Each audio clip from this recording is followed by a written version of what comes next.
উত্তর দিনাজপুর জেলার রায়গঞ্জের ৪ নং বাহিন গ্রাম পঞ্চায়েত বিহার সংলগ্ন নাগর নদীর পাড়ে নির্মিত বাহিন জমিদার বাড়ি, যার প্রতিষ্ঠাতা ছিলেন জমিদার শরৎচন্দ্র রায়চৌধুরী। রায়গঞ্জ শহর থেকে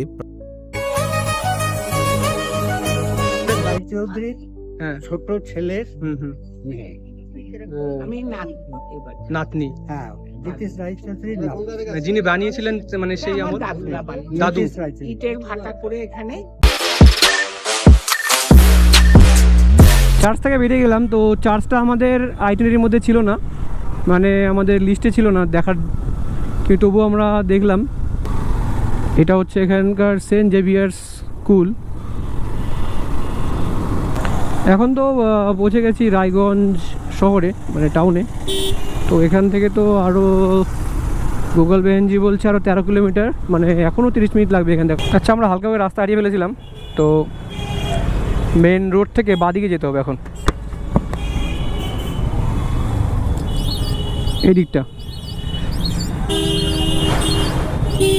গুগল ম্যাপ মাঝে মধ্যে ঠিক আছে, গুগল ম্যাপকে না 100% বিশ্বাস করাটা ঠিক না। আমি যা দেখলাম, এর আগেবারও মালদাতেও দেখেছিলাম, ওই জন্য সবচেয়ে ভালো বুদ্ধি হচ্ছে লোকাল লোকজন যারা আছে তাদের কাছে শুনে নেওয়া। কত জায়গা দেখা যাচ্ছে আমাদের ভারতে, ভারতের জায়গা দেখে শেষ করা যাবে না, এত জায়গা আছে।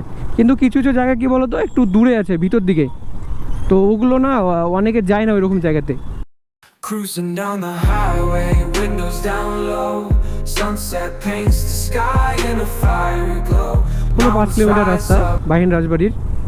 তো ভাবতে কেমন লাগে যে রায়গঞ্জ থেকে 13 কিলোমিটার দূরে, মানে কোনোদিন ভাবিনি যে বাইক নিয়ে রায়গঞ্জ যাব, মালদা যাব, এরপর আরও শিলিগুড়ি, দার্জিলিং সব যাব। তো কোনোদিন ভাবিনি যে বাইক নিয়ে অত যাব। এখানে গোপ্রোটা অন করলাম, মানে রাস্তাটা খুব ভালো লাগছে দেখতে, দুদিকে শুধু মাঠ, আর এই সাইডটা রেলওয়ে লাইন।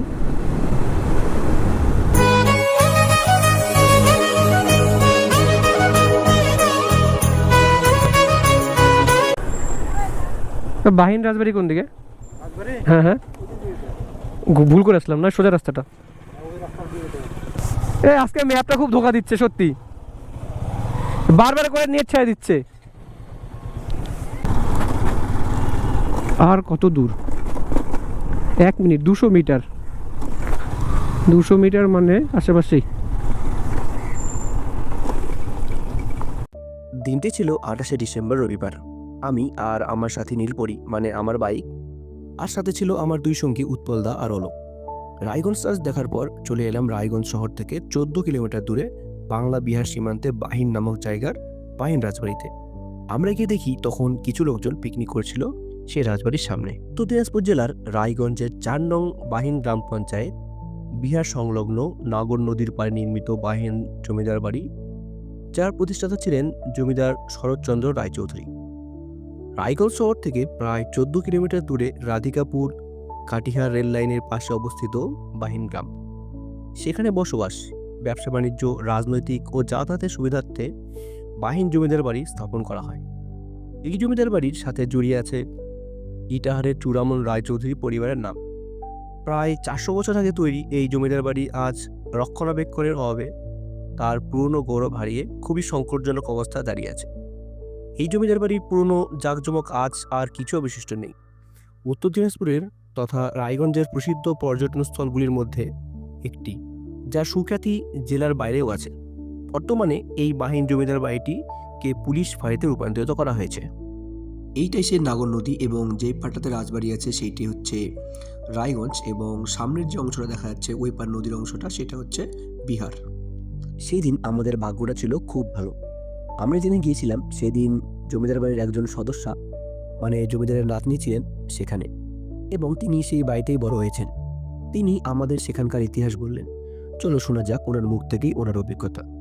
নাম বলো। নীতিশচন্দ্র রায়চৌধুরী, নীতিশচন্দ্র রায়চৌধুরী, হরেন্দ্র কুমার রায়চৌধুরী এবং নীতিশ কুমার রায়চৌধুরী। মানে আপনি এখন মানে রাজ পরিবারের নীতিশ রায়চৌধুরীর ছোট ছেলের মেয়ে। আমি নাতনি, হ্যাঁ, নীতিশ রায়চৌধুরীর নাম। যিনি বানিয়েছিলেন মানে সেই আমার দাদু। নীতিশ রায়চৌধুরী। ইটের ভাটা করে এখানে ও করে সবকিছু, বা কৃষ্ণনগর থেকে সব মিস্ত্রি এনে সব কিছু করেছে, দাদুরা করেছে। আজ থেকে 55 বছর আগে আমাদের বিয়ে হয়েছে, আমার সঙ্গে ওনার বিয়ে হয়েছে। ওই বাড়ির আমি জামাই। তার মানে আপনি জমিদার বাড়ির জামাই? জামাই। ও, আপনি মেয়ে, আপনি মানে হ্যাঁ। জামাই, ঠিক আছে। ওটা হচ্ছে নাতবো আর আর এই- নাতি। এই সব আমাদের নাতি নাতনি বউদের নিয়ে এসেছি আজকে এই বাড়ি। না, আমাদের ভাগ্য খুব ভালো যে আমরা এমন দিনে এসেছি যে একদম এখানকার ইতিহাসটা, মানে ইতিহাসের সঙ্গে আপনারা জড়িত, সেই দিনে আমরা চলে এসেছি এখানে। ডাইরেক্ট বংশধর এসছে। ওটাই বললাম, খুব ভালো লাগছে। এটা কিন্তু সবার ভাগ্য হয় না, এখানে যারা ভিডিও করে গেছেন সবাই কিন্তু এই আমার অপরচুনিটিটা পাননি কিন্তু। আমার দাদুদের 3টে হাতি ছিল, হুম হাতি করে শিকারে যেতেন। তারপরে ঘোড়া ছিল, হুম তারপরে হরিণ ছিল। হরিণ ছিল, তারপরে রাজহাঁস ছিল। এই যে এইটা হচ্ছে রাজার থাকার ওটা জায়গা। রাজেশের গুহা, ওটা ওই যে ওইটা। রাজার থাকতো এখানে। এটা ভারত সেবা আশ্রমকে দান করেছিল হুম। আমার বাবারা।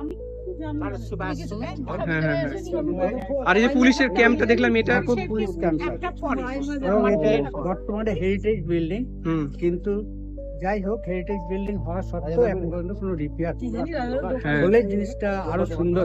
হুম আমরা কিনেছিলাম, আমাদের যত নাতি নাতনি ছেলেপেলে আছে প্রত্যেকের বাড়িতে কিছু কিছু করে নিদর্শন আছে। হ্যাঁ। সেই নিদর্শনগুলো আমরা এখানে আজকে হেরিটেজ বিল্ডিং হলে আমরা এখানে উপরের ঘর ছিল, শ্বেত পাথর খুলে নিয়েছে। হুম তীর বর্গা ছিল, সেগুলো খুলে দিয়েছে।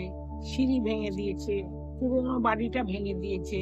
হ্যাঁ। একটা ইদারা ছিল বিরাট বড়, সেটা বন্ধ করে দিয়েছে। এখন এখানে গেট ছিল, বজরা ছিল, বজ্রা ছিল, হ্যাঁ। পালকি ছিল, সব ছিল। পালকি দেখে ছিল। বোঝা যাচ্ছে এগুলো পুরাতন ঠিক আছে, খুব ভালো লাগলো আমাদের ইয়ে করে, মানে নিজেকে সত্যি লাকি ফিল করছি একদম। এই অপরচুনিটিটা খুব ভালো পেয়েছি আজকে। এই যে বাঘের নখ একদম ঠিক লক্ষ্য করিনি আমি। এগুলো হাতে বাঘের মাথা ছিল। বাঘের মাথা ছিল, তার মানে ভেঙে টেঙে গেছে। হ্যাঁ।